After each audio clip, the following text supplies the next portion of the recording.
Visakhapatnam steel plant భవిష్యత్తు బ్రహ్మాండంగా రూపుదిద్దుకుంది, ఇంకేం ఆందోళన పడాల్సిన అవసరం లేదని చెప్పారు. ఈ 11,440 కోట్ల స్పెషల్ ప్యాకేజీ దాని అసలు స్వరూపం ఇప్పుడు బయటపడింది, కార్మికులు కూడా అర్థమైంది. ఈ 11,400 కోట్లలో నిబంధనలు ఉన్నాయి. జీతభత్యాలకు వాడకూడదు, దాన్ని ముడి సరుకుకి వాడకూడదు, యంత్రాలకు వాడకూడదు.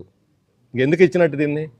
ఫ్యాక్టరీ ఎట్లా నడుస్తుందండి? యంత్రాలు లేకుండా, ముడి సరుకు లేకుండా, కార్మికులు జీతభత్యాలు లేకుండా ఫ్యాక్టరీ ఎట్లా నడుస్తుంది? దీనికి ఏమన్నా ఒక ప్రత్యేకమైన యోగా ఉందేమో ప్రధానమంత్రి రేపు చెప్పాలి. ఫ్యాక్టరీ నడపడానికి కూడా యోగా ఉంటే నడిపించేయమనండి, అభ్యంతరం లేదు. ఏం చేశారు? ఈ 11,400 కోట్లు, 500 కోట్లు జిఎస్టీ కింద మళ్ళీ వెనక్కి లాగేసుకున్నారు.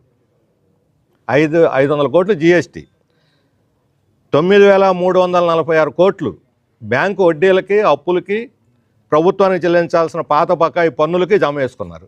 ఇక యాక్చువల్ ఫ్యాక్టరీకి మిగిలింది ఎంత అంటే ఈ ప్యాకేజీలో 1,594 కోట్లు. ఇంతకన్నా ఘోరమైన అన్యాయం అని ఉందా? ఇది మోసం చేయటం కాదా? ద్రోహం కాదా? వంచన కాదని మేము అడుగుతున్నాం. ప్యాకేజీ పేరుతో వంచన చేయటం ఎవరిని ఉద్ధరించడం? రాష్ట్రాన్ని ఉద్ధరించడానిక, ప్రజలను మభ్యపెట్టడానిక, మోసం చేయడానిక? ఈ రకంగా మోడీ మోసం చేస్తూ ఉంటే చంద్రబాబు నాయుడు గారు, పవన్ కళ్యాణ్ గారు ఏం చేస్తున్నారని చెప్పి అడుగుతా ఉన్నాం.